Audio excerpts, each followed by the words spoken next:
Shalom Ibu Guru dan teman-teman semua. Baik, di video kali ini saya Mary Angelina Lasa akan menjelaskan mengenai hujan asam dan pembakaran bahan bakar yang menyebabkan hujan asam. Yang pertama, ada beberapa poin yang akan kita bahas, yaitu pengertian. Hujan asam diartikan sebagai salah satu jenis hujan yang apabila dilihat dari bentuknya, hujan asam mempunyai pengertian sebagai salah satu bentuk hujan yang memiliki tingkat keasaman atau pH di bawah normal, yakni 5,6. Nah, di Indonesia pH-nya adalah sekitar 6, dan hujan asam ini mempunyai kandungan pH di bawah kadar normal tersebut. Asamnya hujan ini dikarenakan adanya kandungan karbon dioksida atau CO2 yang larut dengan air hujan tersebut dan memiliki bentuk sebagai asam lemah. Berikut ini ada beberapa penyebab terjadinya hujan asam, yaitu pertama, karbon dioksida atau CO2 dan karbon monoksida atau CO. Karbon dioksida dan karbon monoksida ini merupakan suatu gas hasil proses pembakaran yang bertemu dengan uap air atau H2O. Yang kedua ada hidrogen sulfida atau H2S, sulfur oksida atau SO2 yang bertemu dengan uap air atau H2O akan membentuk asam sulfat atau H2SO4 yang merupakan kategori asam kuat. Itulah penyebab terjadinya hujan asam secara alami. Kemudian sebab-sebab tersebut dapat ditemukan oleh karena adanya beragam aktivitas manusia maupun fenomena alam. Pembakaran bahan bakar akan menyebabkan terjadinya hujan asam, seperti pemakaian tetraethylit atau timbal pada bensin. Selain mampu mempercepat pembakaran bensin, ternyata juga memberikan dampak negatif yang menghasilkan partikulat dari knalpot yang mengakibatkan pencemaran udara, yang dari pencemaran udara ini yang akan menyebabkan terjadinya proses hujan asam. Nah, reaksi pembakaran sempurna tersebut adalah 2C8H18 tambah 25O2 menghasilkan 16 CO2 tambah 18 H2O.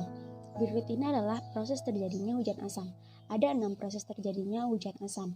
Yang pertama adalah di bumi terdapat beragam aktivitas baik alam maupun aktivitas manusia yang menimbulkan berbagai macam gas penyebab hujan asam seperti karbon dioksida, karbon monoksida, sulfur dioksida, dan hidrogen sulfur.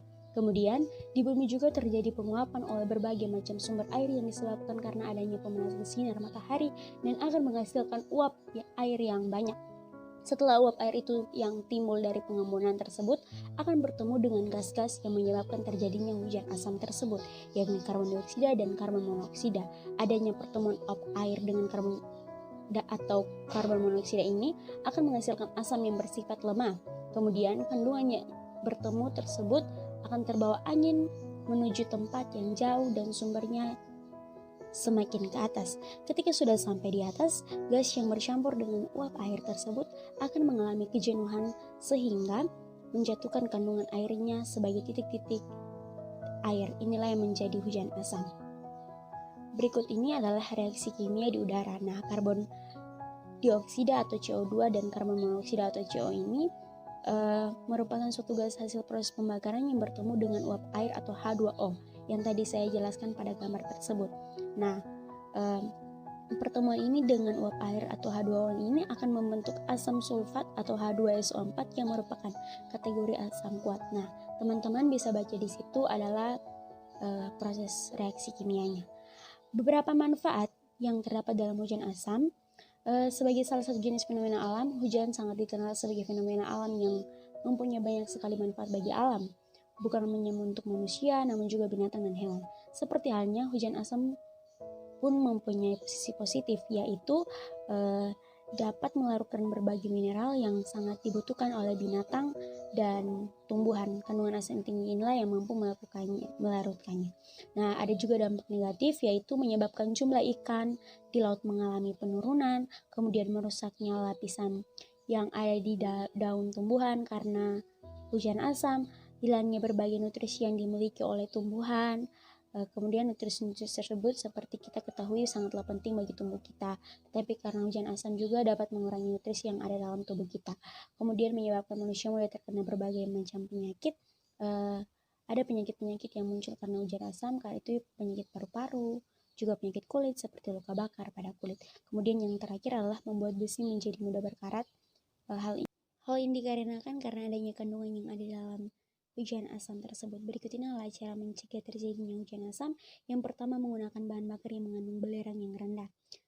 bahan bakar yang mengandung kandungan belerang yang tinggi dapat menyebabkan terjadinya hujan asam seperti minyak bumi. Kita harus menggunakan bahan bakar yang rendah seperti gas alam, yaitu seperti metanol, etanol, dan hidrogen. Yang kedua, mengaplikasikan prinsip reuse, recycle, dan reduce.